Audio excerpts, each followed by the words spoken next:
বাবাজিরা আমার, আব্বাজান ইন্তেকাল করলেন। মারা যাওয়ার সাথে সাথে আব্বাজানকে দাফন করে জানাজা করে যখন রেখে দেওয়া হলো, দেওয়ার পরে ছেলেটি বাড়িতে আসছে। রাতের বেলা স্বপ্নে দেখে, এ সন্তান, তোমার প্রতি আল্লাহ খুশি হয়ে গেছে,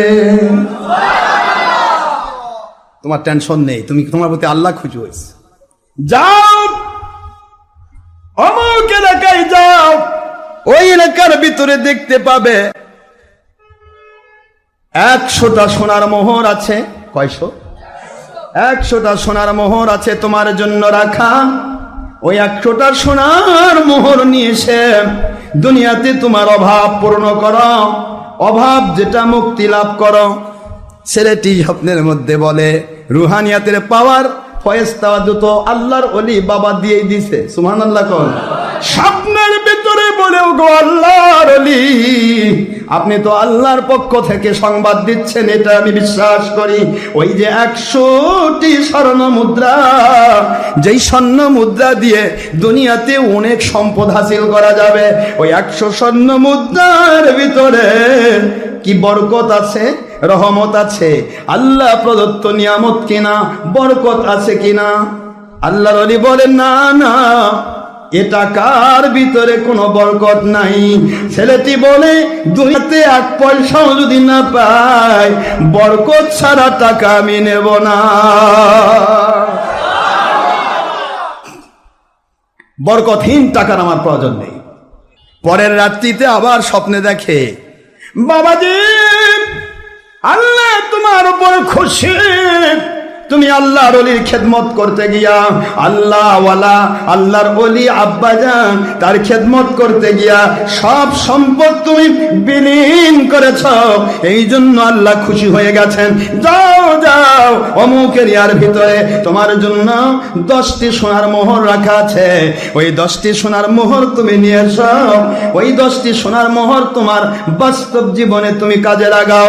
ছেলেটি বলে, হুজুর গো, ওই সম্পদের মধ্যে কি আল্লাহর বরকত আছে, রহমত আছে, আল্লাহর নিয়ামত হিসেবে বরকতপূর্ণ সম্পদ কিনা? লোকটি বলে, না না, এই 10টি মোহরের ভিতরে কোনো বরকত নাই। ছেলেটি বলে, আমার অর্থের প্রয়োজন নাই, দুনিয়াতে যদি কিছুই না থাকে, আমার আল্লাহ এবং নবীজি এবং আল্লাহর ওলির মহব্বত আমার সবচাইতে বড় পাওয়া। আমার জীবনে সবচাইতে বড় পাওয়া, আমার আল্লাহ খুশি, আমার নবী খুশি, আমি উলিল আমর আল্লাহর ওলিকে পেয়েছি। এর চাইতে বড় পাওয়ার আর কোনো প্রয়োজন নাই। বরকতহীন সোনার মোহর আমি নিতে চাই না। ঘুম নষ্ট হয়ে গেল। পরের দিন রাতের বেলা আবার স্বপ্নে দেখেন, উজ্জ্বল চেহারা, নুরানি চেহারার এক মানুষ এসেছেন।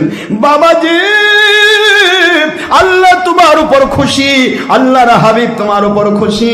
যেহেতু উলিল আমর আল্লাহর ওলি, তোমার আব্বা জানের খেদমত করতে গিয়া জীবনের সর্বস্ব ব্যয় করে দিয়েছ, অথচ তুমি কখনো আল্লাহর প্রতি নারাজ হও নাই।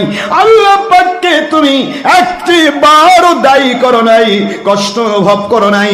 এ আমার ছেলে, তুমি যাও যাও, অমুক এরিয়ার মধ্যে যাও, সেখানে গেলে তুমি 1টা মোহর পাবে সোনার। এই 1টা মোহর তুমি নিয়ে এসো, তোমার দুনিয়াবি কাজে ব্যবহার করো। ছেলেটি বলে, হুজুর, এই 1টি মোহরের ভিতরে কি বরকত রয়েছে? আল্লাহর ওলি বলে, হ্যাঁ হ্যাঁ, 100-র ভিতরে বরকত ছিল না, 10-এর ভিতরে বরকত ছিল না, এই 1টি মোহরের ভিতরে তোমার জন্য বরকত রাখা হয়েছে। এই 1টি মোহর তুমি ব্যবহার করো, এইটার দ্বারা আল্লাহ রাব্বুল আলামিন দুনিয়া এবং আখিরাতে তোমাকে মর্যাদা দান করবে। বাবাজিরা আমার, একটু খেয়াল করেন, একটু চিন্তা করেন, ভাবনা করেন। 100টা নিল না, কিসের জন্য? আপনি আমি হলে বলতাম বড়টাই নেওয়া লাগবে, বলে কি বলেন? বড় হলেই হবে না, বরকত লাগবে। বলুন, 1টি মোহর। ছেলেটি তাহাজ্জুদ পড়েছে, ফজর নামাজ আদায় করেছেন। ফজর নামাজ আদায় করে আস্তে করে অজু অবস্থায় ওই এরিয়ার মধ্যে চলে গেলেন। যাওয়ার পরে দেখেন কে যেন তার জন্য একটা মোহর সরাসরি রেখে গিয়েছে। মোহরটা আস্তে করে হাতের মধ্যে নিয়ে আল্লাহ এবং রসুলের সন্তুষ্টি শুকরিয়া আদায় করে বাড়ির দিকে আসতেছেন। হঠাৎ করে মনে পড়ে গেল পরিবার পরিজন দীর্ঘদিন ভালো কোনো মাছ খাই নাই, একটি মোহর, এই মোহর দিয়ে বাজারে যাব, জৌহুরির কাছে বিক্রি করে দেব। মোহরের টাকাটা এইটা দিয়ে একটা মাছ ক্রয় করব, বাজারের ভালো একটি মাছ ক্রয় করে বাড়িতে নিয়ে আসবো, সন্তানদেরকে স্ত্রী পরিবারকে ভালোভাবে খাওয়াবো। আমার বাবা ইন্তেকাল করেছেন, তার জন্য এলাকাবাসীকে দাওয়াত করে খাওয়াবো। সুবহানাল্লাহ বলেন। বাজারে গেলেন, একটি মোহর নিয়ে বাজারে গিয়ে জহুরির কাছে গিয়ে বিক্রি করে ওই টাকাটা দিয়ে বাজারের সবচাইতে বড় একটা মাছ কিনলেন। সেই বাজার বস্ত্রার বাজার, বিশাল বড় এক মাছ কিনলেন। একটা সোনার মোহরের দাম তো কম না, কথা বলছেন না কেন? বাজারের মাছটা কিনে বাড়ি দিয়ে গেলেন, এটা রান্না বাড়া করে এলাকাবাসীকে, এই যে বাবা মা ইন্তেকাল করে যে খাওয়ান যায়, এটাও একটা দলিল। সবাইকে দাওয়াত করলেন, মাছ দিয়ে পোলাও করে বা যেটাই হোক, মাছ ভাত বা মাছ দিয়ে পোলাও করে যেটা করা হোক, এই মাছটা ক্রয় করে নিয়ে তিনি ইয়া করবেন, এইটা নিয়ত করেছেন। মাছ কাটতে গিয়ে দেখা গেল সেখান থেকে বের হলো দুররিয়াতাইন, আল্লাহ প্রদত্ত এক আলাদা সম্পদ, যা কয়েক রাজার সম্পদ। একটু জোরে বলবেন না সুবহানাল্লাহ? দুরিয়াতাইন বলা হয় ওইটা। আপনারা সামুদ্রিক যারা সমুদ্র যারা ইয়া করে, ডুবুরি যারা, তারা এগুলো সম্পর্কে ভালো জানে। মুক্তা যেটা হয়, মুক্তার মধ্যে দুটি ভাগ আছে। একটা মুক্তা সাধারণ সিঙ্গেল হয়, এই সিঙ্গেল মুক্তা হলো দাম কম, মুক্তা হয় ঝিনুকের মুখে, কার মধ্যে? কিন্তু এই মুক্তা যদি ডবল হয়, দুরিয়াতাইন, দুই মুক্তা যদি অ্যাডজাস্ট হয়, এটা হয়ে যায় কয়েক রাজার সম্পদ, অনেক দামি, বিশাল দামি এক সম্পদ। যাই হোক, এটা তিনি পেলেন, বুঝতে পারলেন আর কি, নিয়ে চলে গেলেন এলাকার বস্তার গভর্নরের কাছে।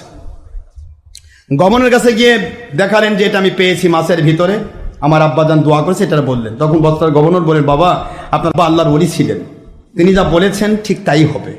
ওই একটা মোহরের ভিতরে আপনার বরকত রয়েছে, এটা বরকতপূর্ণ একটা সম্পদ। আমি জহুরিকে ডাক দেই, জহুরিকে ডাকা হলো।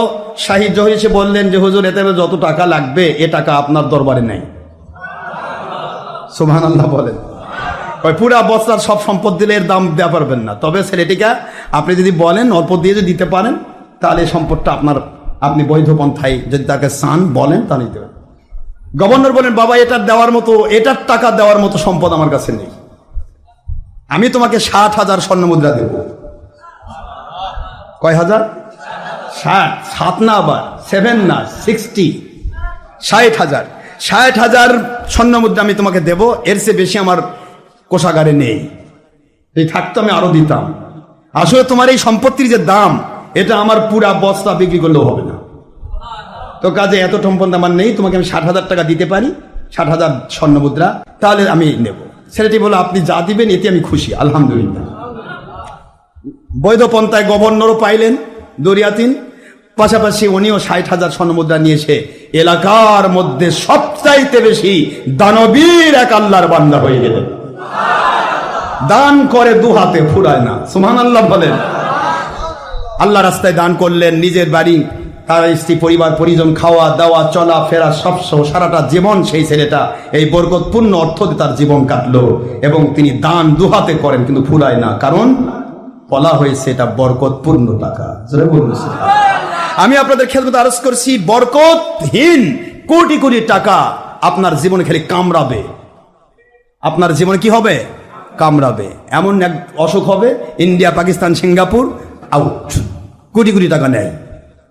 আর বরকতপূর্ণ যদি হয় অল্প, এই টাকাটা আপনাকে সারা জীবন হাসাবে, কামড়াবে না, আপনাকে কামড়াবে না, আপনাকে শান্তি দেবে। আল্লাহ প্রদত্ত নিয়ামত হিসেবে আপনার বিরুদ্ধে ধরা দেবে। এই বরকতপূর্ণ অর্থ কেউ নিতে চাইলে অর্থ, সময়, শ্রম যার কাছে যা আছে সেখান থেকে কিছু কিছু আল্লাহর পথে ব্যয়। বাবাজিরা আমার,